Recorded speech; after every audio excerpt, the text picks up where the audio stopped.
was about 7 years old, my brother about 10. It was well past our bedtime when our mom woke up off the couch to put us to bed.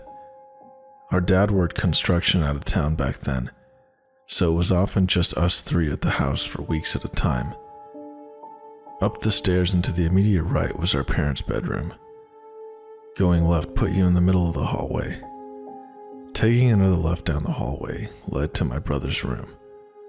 The opposite end was my room, which was also across the hall from our upstairs bathroom. At either end of the hallway are window doors we always kept locked and rarely used. The door on my end led to a balcony overlooking our front yard, and the door on my brother's end opened to our back porch.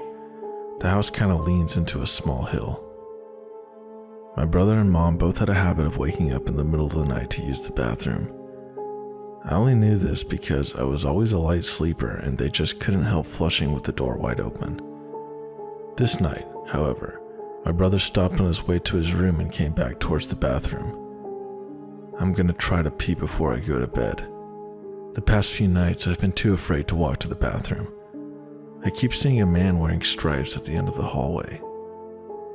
I don't know if my mom wrote it off as my brother telling ghost stories to try to scare me, or if she was already half asleep and didn't catch it, but she didn't react at all to my brother's confession.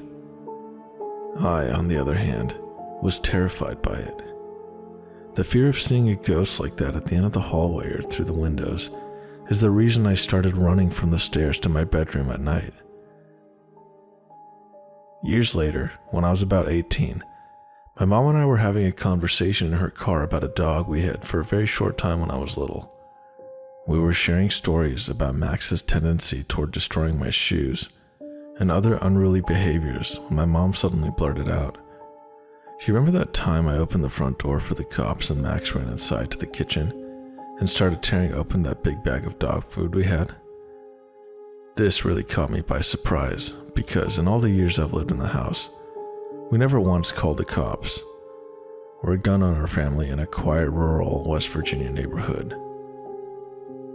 I asked her what she was talking about and she looked equally surprised as if she had just revealed something by accident. "Oh, that's right. I never told you because you were too young at the time. One night, I woke up hearing noises outside my window, and when I looked, I saw a man staring into my bedroom." She went on to describe how turning on the lights caused him to take off running, and how she grabbed my dad's pistol before calling the cops. I can't remember all the details I gave them when they showed up. Tall white male, wearing a striped shirt and jeans, short dark hair, something like that. They said it matched the description of a man they were looking for in the area. It turns out he had escaped from jail on a murder charge. Now I know it sounds so obvious hearing those two stories back to back, but it wasn't until a few years ago in my mid-20s that I pieced together that my brother had unknowingly warned us about a murderer who spent multiple nights casing our home.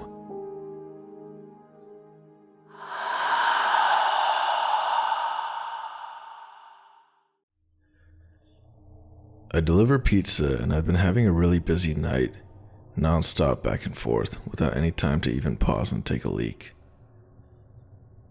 I'd been so busy that I wasn't really thinking about bathroom breaks. But we're also going through a bit of a heat wave in our area, so I've been drinking copious amounts of water. All of a sudden, as I was driving to this particular delivery, the urge to go hit me. Like, things went from 0 to 60 in an instant. Thankfully, I was close to the customer, so could get this one over with quickly. Or so I thought. I pulled up to the house, and it wasn't in an area that I'd delivered to before, so I could immediately see that something wasn't right. All the lights were off in the house, not even the glow of a television or anything. It was extra apparent because the streetlight closest to the door happened to be out of order, and on top of it all, the block was dead quiet. This is a big university area, and obviously there aren't many student renters in July, but there had to be at least one person because someone ordered this pizza. Maybe they just liked sitting in the dark, or they were out in the backyard. Whatever. I just didn't want to get out of the car and knock on a quiet house in the middle of the night around 9:30 p.m. without first checking that I had the correct address and the customer was inside. It was scorching that night, even after sundown. My car's AC is a joke, and the piping hot pizzas don't help things much, so I have to try and open the car door as infrequently as possible to keep any cool air in. I called the number the customer provided, and the voice on the other end said, kind of brusquely and out of breath, "Yeah." I just tried to keep it clear and concise. "Hey, it's your pizza out front, but there doesn't appear to be anybody home." And the customer replied, still gasping for air, "Yeah, I'm not home." I had to pee so badly by that point that I was much less patient than I'd otherwise be with the customer right out of the gate. "Well, then we're gonna have to terminate this order because I've arrived in the stated delivery window and you were supposed to pay in cash, so I don't know what to tell you. Plan ahead next time."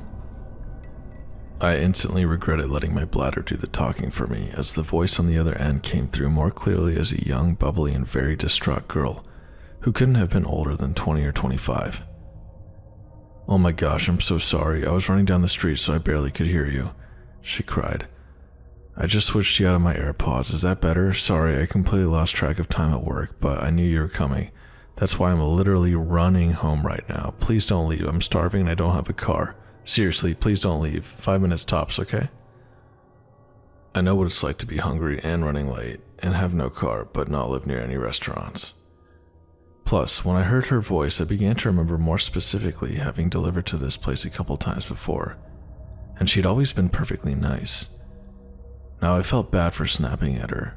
I tried to walk it back while simultaneously looking out my window for potential spots to pee. No, my bad. I'm letting the heat get to me and it's not your fault. No need to rush. See you when you get here." I hung up and while surveilling the street was starting to think I was really out of luck. All the other houses had people in them and were close together, so there were no clumps of trees or out-of-the-way patches of land or anything. Of course, I had just tossed my empty water bottle at the last delivery because I'm an idiot. Finally, I decided it was escalating to the point of an emergency, and the safest bet was to use a bush in front of the woman's house. She wasn't home. The street light was out so no one could see me. The people who were home were inside. My car was parked across the street and we're a small shop who don't wear uniforms, so if someone did spot me, they'd have no way to connect me to my employer. Animals pee outside all the time. Humans are animals. This is fine. I scurried over to the tallest bush in her front yard. She didn't really have much of a yard, more just a walkway lined with bushes and flowers that ran adjacent to her front door. The biggest cluster of bushes, the only one where I could be sure there would be no visible splatter on the side of the house, was about 4 feet from her door. I looked both ways, unzipped, and let fly. After the initial millisecond of relief, I noticed the sound was way off. More like pissing on something solid than something leafy. I started panicking, thinking I'd aim wrong, but once I start, I can't stop midstream. So I kept squinting into the darkness to see if maybe I was hitting a key rock or something and could just move a few inches over. Instead, all of a sudden, I heard a way more concerning noise. A deep voice exclaiming, "What the fuck?" And before I could turn around, assuming I'd been caught by a neighbor, a man came leaping out of the bushes. He blew by me, brushing my golden shower off of him as he did. He spit pretty emphatically on the ground, so I think I might have beamed him right in the face. I didn't see where he went after a few paces, but though this next part is kind of a blur, I do think I remember hearing a car screech out from a bit farther away after a minute. I'd gotten some night vision by that point, so I was able to make out his height, build, and outfit, but only the most general details of each. I was in such shock that I didn't even put my dick away. I just stood there trying to figure out what had happened. The reality was so terrifying that my mind refused to accept it, and impulsively searched for a reasonable explanation that could make everything okay. I thought, could these bushes lead to some backyard area and just look like they were against the house? Could they have been obscuring an open window? My inner voice was desperately screaming, "Bruh, that man was wearing a hoodie in 90-degree weather. That was a bad man. You're in a bad situation. But the very idea that I was within inches of a guy who would be hiding in the bushes after all, let alone in front of a young woman's house at night, just wasn't something I was ready to grapple with yet. I was coping by not coping. My fight or flight response totally failed me at that point because my dumbass did the absolute last thing I should have done and approached the bushes to try and validate this. There must have been a good reason for a man in a hoodie to be behind these bushes in the middle of the night theory. So I walked over to the side, turned on my phone flashlight, and tried to peer around the line of shrubbery. Pro tip: as scary as things may look in the dark, seeing them with a single beam of your flashlight can sometimes make it even worse. That's when I saw the bag. There was a tattered drawstring bag sitting behind the bushes, slightly splashed with pee, but I was in such a moronic daze from shock that I groped around for it, thinking, see, this is it. This will explain why he was back here. It explained it all right. Once I maneuvered it over and pulled it open, I saw a sharp knife, a roll of duct tape, and a bottle of pills. The delusions officially broke at that point, and all the adrenaline, endorphins, and self-preservation instincts that had been suppressed kicked in 10 times over.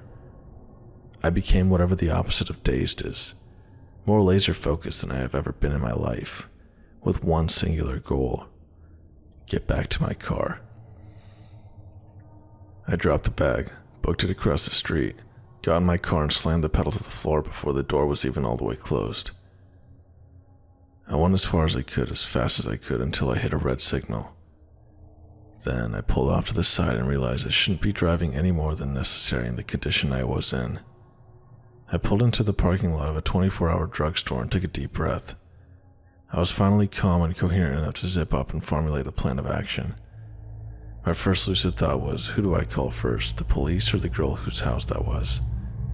I thought about it for what couldn't have been any more than 10 seconds, but it felt like an hour, and I decided, okay, I'm in my locked car with an engine running.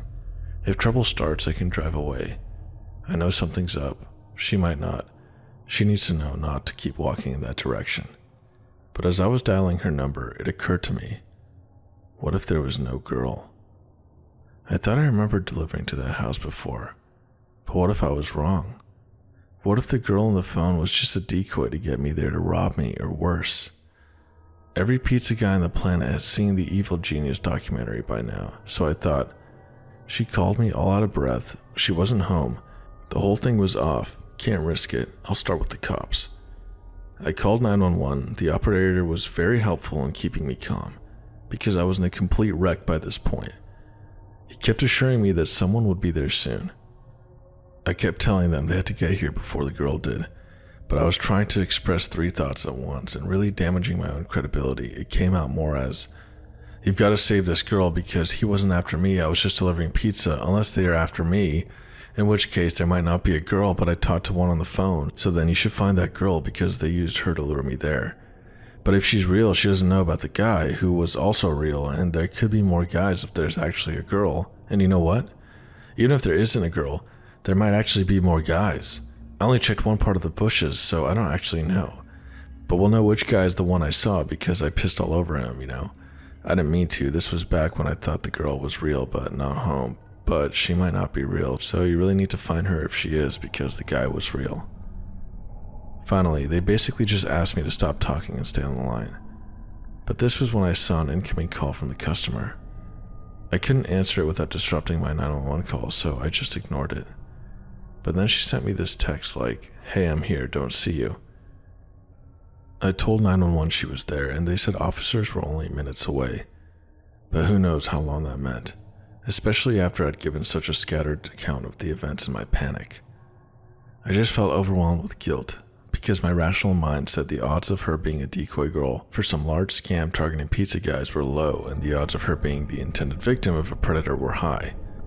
So I put my 911 call on mute, where I can hear them but they can't hear me, and turned back, heart absolutely pounding on my chest, compulsively muttering fuck, fuck, fuck, fuck, fuck, fuck, fuck the entire way.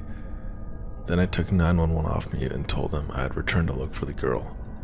They weren't happy about that, but I saw her meandering past the parked cars in the street looking to see if one was mine, and I waved her down, flashing my brights. She bounced on over to the window of my car, happy-go-lucky. I figured that was a good sign that she wasn't in on whatever this was, but I was just so scared to be back in the general area and to not know what had just happened or what was going to happen. I kept whispering to her, "Get in, get in." And she was like, "Get it? Huh? Oh, you want me to get the pizza from the back?" I didn't want to make the same mistake with her that I had made with 911, so instead of trying to tell her the whole story, I stuck to the basic bare facts. There was a man in your bushes. I'm on the phone with the police. I don't know where he is right now. Please get in the car so we can lock the doors. I was barely able to get even those sentences out, and I was shaking like it had 10 cups of black coffee. I held up my phone with 911 on the call screen to verify it to her. I thought that was why she got in the car with no further explanation, but it turns out that wasn't entirely it. "You still there? Is she with you? Are you safe? Is anyone else there?" 911 kept checking in, not knowing who the third party I was talking to was. I reassured them and we drove, more cautiously this time, to a location 911 instructed us to wait at to speak with the police after they cleared the area. I didn't actually have to do much after that. The police came pretty soon after. A police car met us. I gave a statement telling them everything I observed, and she went to go speak to more officers in more detail than they needed me for. It turns out the reason she got right into a strange pizza guy's car without probing any deeper into my story is because she knew who the man was right away from my description. She had an abusive ex-boyfriend who was apparently psychotic enough that he immediately came to mind from her hearing, "There's a guy in your bushes." She later called us to thank me and insisted on leaving a huge tip. I wasn't there at the time when the call came in, so the kid who answered didn't know how to refuse or accept the money. But the manager already promised the next time that we see her, we'd load her up with enough one free pie cards to last a lifetime. Easily the scariest thing that has ever happened to me, on the job or off. I don't get the chance to tell this story much, but I try to avoid sharing it with anyone who could possibly know the girl or the event. But I'm still not the same since. Even though I know he didn't even have anything to do with me directly, this truly shook me to my core. Hey guys, just wanted to take a quick second and say thank you for all the likes, comments, subscribes, the feedback, and kind messages. I really appreciate it, and it encourages me to keep making more content for you guys.